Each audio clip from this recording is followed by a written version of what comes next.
जय श्री गणेश। नमस्कार। मैं आचार्य संजय द्विवेदी। मेरे समस्त प्रबुद्ध दर्शकों का मेरे चैनल पर हार्दिक स्वागत है। आज मैं नवग्रहों में सेनापति मंगल के राशि परिवर्तन प्रभाव को लेकर आपके सम्मुख उपस्थित हूँ। 23 अप्रैल को सेनापति मंगल ने अपनी राशि का परिवर्तन कर लिया है। अब वर्तमान कुंभ राशि को छोड़कर गुरुदेव बृहस्पति की मीन राशि में प्रवेश कर चुके हैं। तो ये एक अनुकूल परिवर्तन इसलिए है क्योंकि मित्र की राशि में सेनापति का परिवर्तन हुआ है। तो जब भी कोई ग्रह अपनी राशि में होता है, अपने मित्र की राशि में होता है अथवा अपनी उच्च राशि में होता है, तो उसका सामर्थ्य बढ़ जाता है, उसके बल में वृद्धि हो जाती है, तब वो ग्रह एक सकारात्मक परिणाम देने लगता है, अपना संपूर्ण प्रभाव प्रदान करने लगता है। अब क्योंकि नवग्रहों में सेनापति मंगल जो साहस के कारक हैं, पराक्रम के कारक हैं, छोटे भाई के कारक हैं, क्रोध के कारक हैं, लड़ाई झगड़े वाद विवाद के कारक भी मंगल है, परंतु अत्यंत ऊर्जावान ग्रह मंगल है जो इस जगत में अपने प्रभाव से ऊर्जा का प्रवाह करते हैं। अब जब मंगल मित्र की राशि में होंगे, निश्चित रूप से गुरुदेव बृहस्पति की राशि में होकर ये एक सकारात्मक परिणाम देने जा रहे हैं जिसका प्रभाव समस्त राशियों को प्राप्त होगा। 23 अप्रैल को प्रारंभ होकर इनका गोचर काल 1 जून तक चलेगा। मीन राशि में जब इनका गोचर होगा, वहां पर पहले से ही राहु का गोचर चल रहा है, जिसके कारण राहु और मंगल का युति संबंध आरंभ।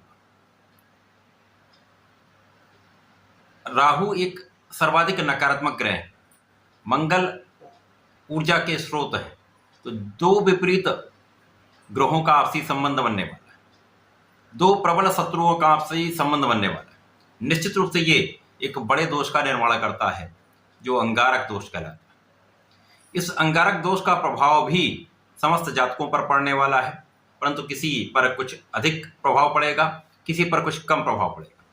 समस्त राशियां प्रभावित होंगी, परंतु मुख्यतः जिन जातकों की कुंडली में अंगारक दोष बना हुआ है, चाहे वो युति प्रभाव से हो अथवा दृष्टि प्रभाव से हो, विशेषया उन पर इस प्रभाव का जो भी नकारात्मक अथवा सकारात्मक प्रभाव मिलने वाला है वो प्राप्त होगा।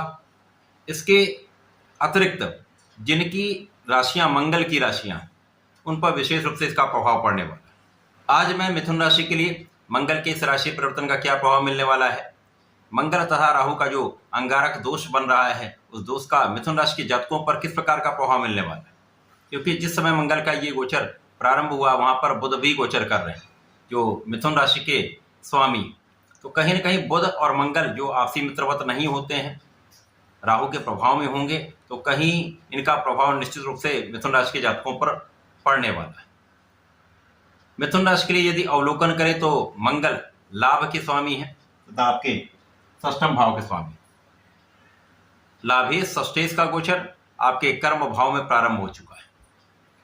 कर्म भाव कुंडली का अत्यंत श्रेष्ठ भाव है, जहां पर समस्त ग्रह एक अच्छा प्रभाव देने लगते हैं। स्पेशली यहाँ पर सूर्य जो दिग्बली होते हैं, मंगल भी यहाँ पर दिग्बल प्राप्त करते हैं, यहाँ पर शनिदेव भी दिग्बल प्राप्त करते हैं। मंगल का 10वें भाव में प्रभाव यदि मित्र की राशि में है तो एक अत्यंत सकारात्मक परिणाम देता है, क्योंकि यहाँ पर दिग्बल भी प्राप्त होता है, इनका प्रभाव भी बढ़ता है, साथ ही साथ कर्म क्षेत्र के लिए विशेष उन्नति का योग बन जाता है तथा यश प्राप्ति का योग बनता है। आपके कुल में सर्वाधिक नाम करने का योग बन जाता है। परंतु राहु का दोष भी होगा तो उसका कुछ प्रभाव भी होगा। अब चतुर्थ भाव पर दृष्टि प्रभाव होगा, लग्न पर दृष्टि प्रभाव होगा, इसके साथ साथ पंचम पर दृष्टि का प्रभाव। मंगल की 3 दृष्टियां हैं जो इस प्रकार से अपना दृष्टि प्रभाव देने वाले। सर्वप्रथम तो मंगल का प्रभाव जब आपके लग्न पर होगा और लग्न के स्वामी के साथ इनका गोचर चल रहा है, तो निश्चित रूप से लग्न को प्रबलता प्राप्त होगी। यहाँ पर ऊर्जा का प्रवाह अत्यंत श्रेष्ठ रहने वाला। मिथुन राशि वायुतत्वीय राशि है, जब यहाँ पर ऊर्जा मिलती है तो निश्चित रूप से इसका प्रभाव चहु और फैल जाता है। तो आपके अंदर परिश्रम बढ़ जाएगा, आपकी क्षमता में वृद्धि हो जाएगी, आप अपने कार्यों को सही ढंग से कर पाएंगे। अब क्योंकि यहाँ पर बुध जो है वो नीच राशि में है, राहु के साथ जड़ दोष में चल रहे हैं।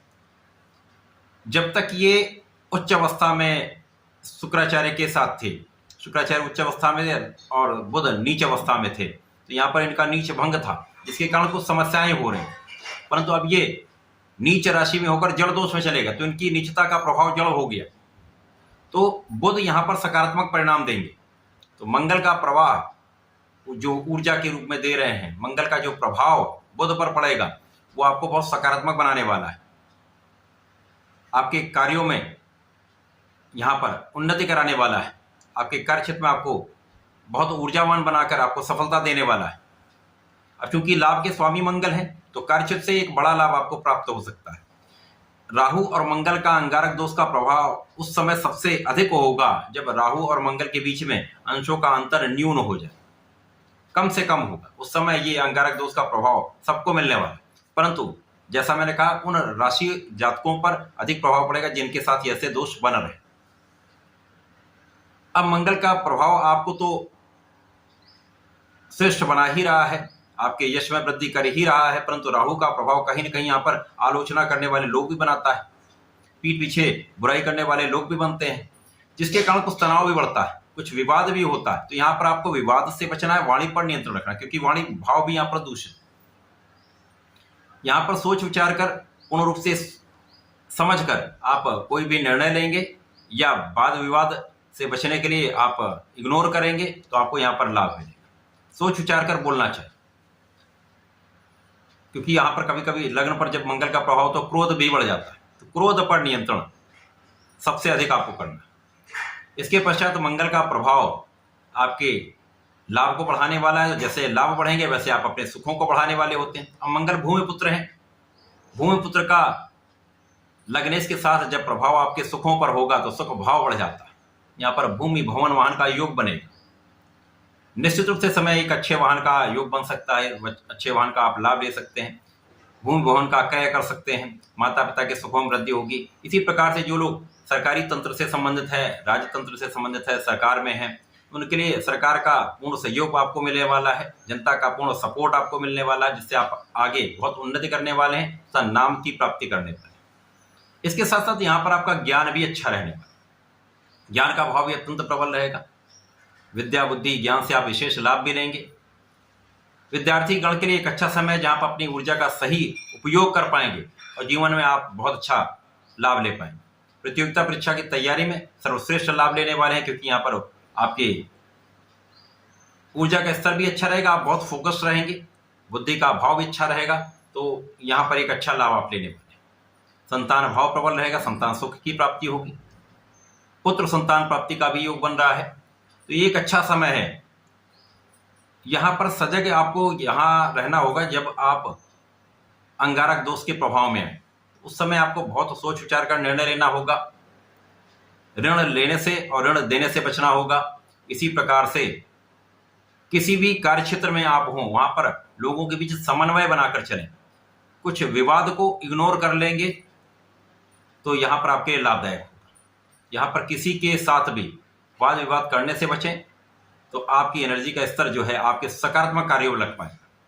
तो इस समय आपको नियमित रूप से भगवान गणपति के शरण में रहकर संकरनाशन श्री गणेश स्तोत्रम का पाठ नित्य करना चाहिए तथा प्रत्येक मंगलवार और शनिवार को हनुमानाष्टक का पाठ कर लेंगे तो समस्त संकटों से बचेंगे, राहु मंगल के अंगारक दोष के दुष्प्रभाव से बच जाएंगे। तो ऐसा करके समय का लाभ लें। धन्यवाद, नमस्कार।